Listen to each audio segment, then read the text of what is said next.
You're at an airport counter, half awake, holding a passport and a cup of coffee. You slide a few bills across the glass and watch the screen update. The rate you checked yesterday has changed. Not by much, maybe, but enough to notice.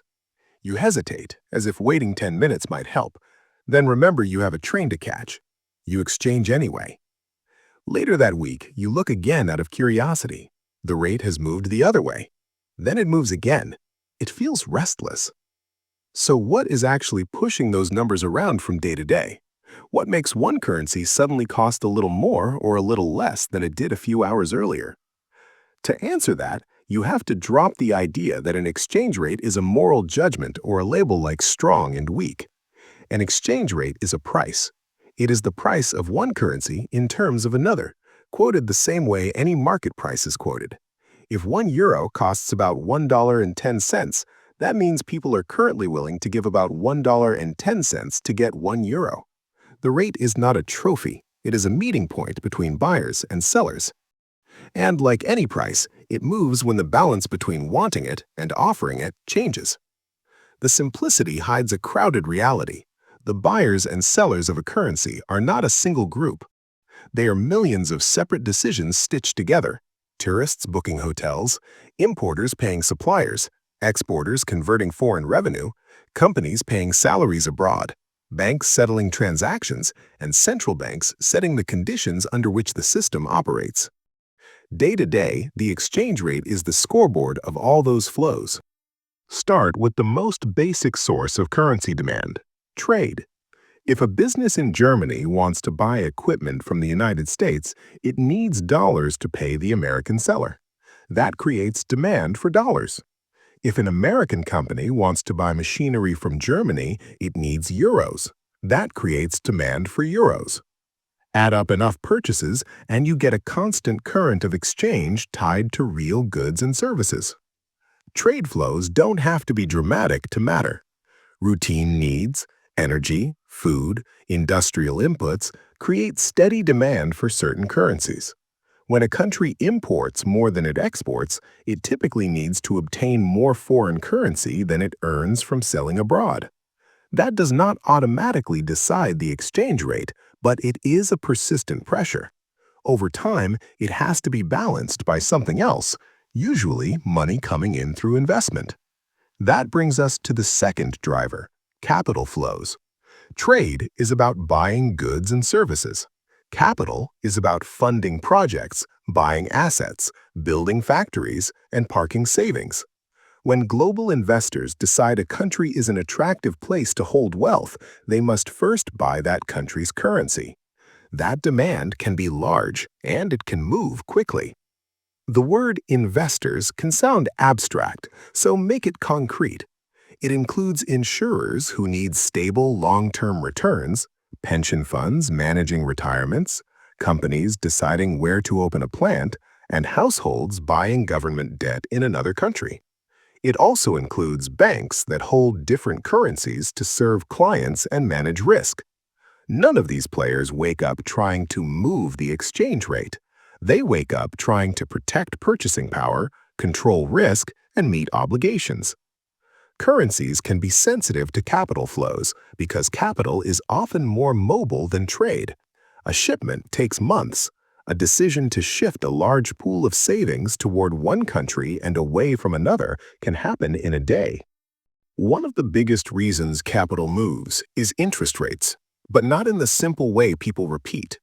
It is not just higher rates mean a stronger currency. The key driver day to day is expectations. Markets care less about where rates are today than where they are likely to be next. Imagine choosing between two places to park money.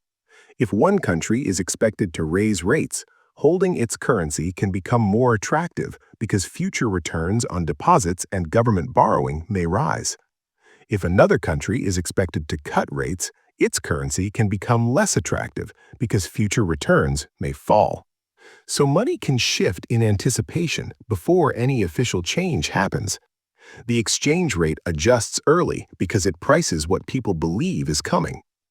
This is why a single speech or even a single sentence from a central bank official can move a currency. Sometimes the official rate does not change at all. What changes is the market's forecast. When that forecast shifts, the price shifts with it. Inflation sits right next to interest rate expectations because it changes what those returns really mean.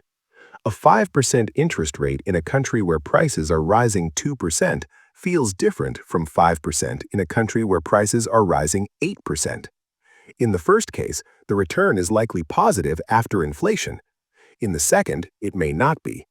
So a currency can weaken even with high interest rates if markets believe inflation will erode value faster than the interest compensates.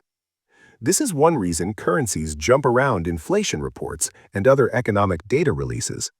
The number matters because it changes beliefs about future purchasing power and about what central banks will do next. If inflation comes in higher than expected, markets may price in tighter policy. If it comes in lower, they may price in easier policy. Either way, expectations move, and the exchange rate moves with them. Now add another force that often dominates short-term movement: risk sentiment. When the world feels calm, money tends to flow toward higher returns and growth. When uncertainty rises, money often flows toward currencies and markets that are seen as safer and easier to trade in large size. Easier here means liquid. You can buy and sell quickly without causing chaos. That switch can be triggered by many kinds of events: geopolitical shocks, sudden banking stress, surprising election outcomes, or a sharp change in energy prices. These events are not only about one country's productivity or trade balance, they are about uncertainty itself. Currencies react because they sit at the entrance to every cross-border decision. This brings us to news in general. People picture markets reacting to headlines the way a person reacts: reading, thinking, deciding. In reality, much of the response is fast because large institutions constantly update positions when new information changes the outlook. The goal is not to guess the far future perfectly. It is to stay aligned with the best current estimate of growth, inflation, and policy. If new information suggests a country's economy will slow, its central bank may cut rates sooner, returns may fall, and foreign capital may become less eager to stay. If new information suggests stronger growth or tighter policy, demand can rise. On many days, currencies move because the world is continuously re-estimating growth, inflation, policy, and risk. Sometimes, the most important detail is not whether the news is good or bad, but whether it surprises people. A country can release solid numbers and still see its currency fall if markets expected even better. Another country can release weak numbers and see its currency rise if the outcome was less weak than feared. Exchange rates are prices, and prices move on changes in expectations, not just changes in reality. And then there are the days when nothing looks new, yet the rate drifts anyway. This is where people assume markets are irrational. But markets do not need a headline to move. They only need an imbalance. A multinational company might have to convert currency to pay wages abroad on a specific date. An importer might have a deadline to pay suppliers. A fund might rebalance at the end of a month. These flows can be predictable and invisible to the public, yet large enough to nudge prices. Add time zones, and the pool of buyers and sellers changes throughout the day, which can make small flows matter more at certain hours. There is also the steady work of hedging. Many companies do not want their results to depend on exchange rate swings, so they lock in future rates through contracts arranged with banks. When companies hedge, banks manage the other side, and that management creates daily buying and selling even when trade itself has not changed. Central banks matter here too, usually through expectations rather than direct action. Most central banks do not set an exchange rate by decree. They set short-term interest rates, communicate how they see the economy, and sometimes guide markets about how policy might evolve. In some countries, they also buy or sell foreign currency to smooth extreme moves, especially in smaller markets. That can influence short-term pricing. But even intervention works best when it aligns with broader forces already pushing the currency in one direction or another. At this point, the day-to-day picture looks busy, but it can be summarized with one practical idea. Holding a currency is holding access. It gives you access to that country's goods, services, and assets under that country's rules, inside that country's risk environment. Every day, the world updates what that access is worth. Trade demand changes gradually, but it never stops. Capital demand can change quickly because confidence can change quickly. Interest rate expectations shift with every new clue about inflation and growth. Risk sentiment changes the willingness to hold anything at all. And beneath all of it, the market is constantly matching buyers and sellers, adjusting the price by small steps until enough people say, yes, I'll trade at that level. That is why exchange rates never truly rest. Even when you are not watching, someone is paying an invoice, booking a flight, converting revenue, moving savings, or hedging a future cost. The rate moves because the world's needs move. So the next time you see a currency rate change between breakfast and dinner, try not to treat it as mysterious. Ask a plain question. Did demand for that currency rise, or did supply rise?